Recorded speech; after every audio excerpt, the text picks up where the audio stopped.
દેવરાજનગર ખાતે પરસોત્તમ માસ નિમિત્તે ભાગવત સપ્તાહનો પ્રારંભ. દેવરાજનગર વાડી નંબર 2 માં નાગેશ્વર મહાદેવના પટાંગણમાં દેવ મહિલા સત્સંગ મંડળ દ્વારા ભાગવત સપ્તાહનું આયોજન કરવામાં આવ્યું છે. આ ભાગવત સપ્તાહના કથાકાર વિવેકભાઈ દવે સંગીતમય શૈલી સાથે કથાનું રસપાન કરાવી રહ્યા છે, જેનો લાવો લઈ ઉપસ્થિત સર્વો ધન્યતા અનુભવી રહ્યા છે. અને અશ્વત્થામાને ભગવાન અશ્વત્થામાને કહે છે કે હે અશ્વત્થામા, તે તો કેટલું ક્રૂર કામ કર્યું છે કે જે યુદ્ધ અશ્વત્થામા આવ્યો તો અને અશ્વત્થામા પાંચેય દીકરાઓના માથા વાઢી અને લઈ ગયો. જાઓ તમે અશ્વત્થામાને સજા કરો, એને મારી નાખો. અર્જુનની અહીંયા પરીક્ષા છે. ભગવાનને માથા વાઢીને લઈ આવ્યો. અશ્વત્થામા ગભરાવા લાગ્યો. આ બાજુ જેવું અશ્વત્થામાએ પાંડવોના દીકરાના માથા વાઢી અને લઈ ગયા દુર્યોધન પાસે, એવી ભગવાન શ્રી કૃષ્ણને ખબર પડી ગઈ છાવણીની અંદર કંઈક અઘટિત ઘટના ઘટી ગઈ છે કે જે ન બનવી જોઈએ.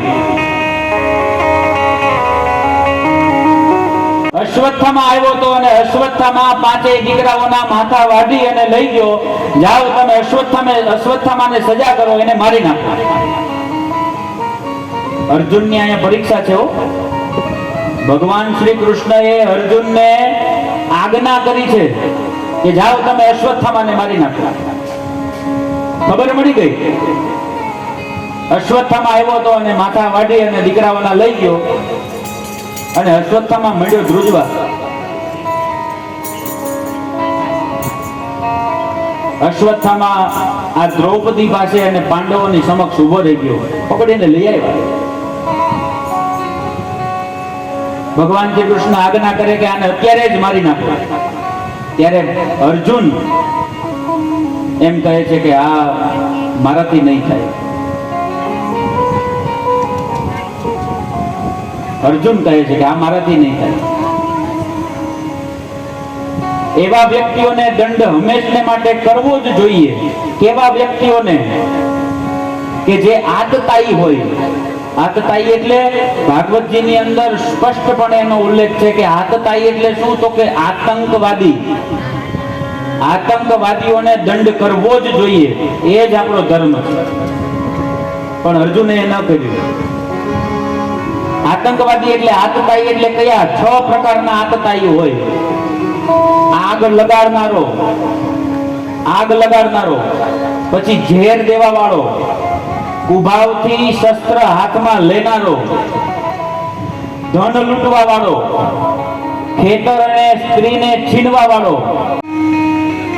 હજી એક કામ બાકી રહી ગયું. ભગવાન શ્રી કૃષ્ણ કહે કે પાંડવોના દીકરાઓ અહીં સૂતા છે, એને જગાડી આવું. ભગવાન શ્રી કૃષ્ણ પાંડવોના દીકરાને જગાડવા માટે તો આવ્યા. પાંડવોના દીકરાને કીધું જાગ્યા પણ ખરા, પણ ભગવાનને કીધું કે તમે જાઓ, અમે આવીએ છીએ. આળસ મરડી અને પાછા સૂઈ ગયા પાંડવોના દીકરા. હવે જેને સ્વયં ભગવાન જગાડવા આવે અને છતાંય જો ના જાગે તો એની શું દશા થાય? અને આ બાજુ નદી કિનારે ભગવાન શ્રી કૃષ્ણ પાંડવોને લઈ અને સંધ્યા વંદન કરવા આવ્યા. આ બાજુ અશ્વત્થામા ખડગ લઈ રાત્રિનો સમય અને 5 દીકરાઓ જ્યાં સૂતા છે એમ પાંડવો સૂતા છે એમ માની અને પાંચેયના માથા વાઢી અને એ લઈ ગયો.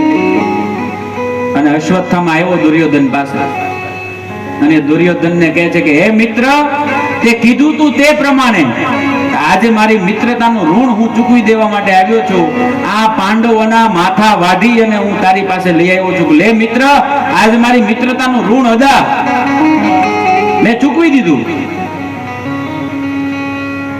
વીજળીનો ચમકારો થયો અને દુર્યોધને જોયું કે આ તો પાંડવો નથી, પાંડવોના દીકરા છે.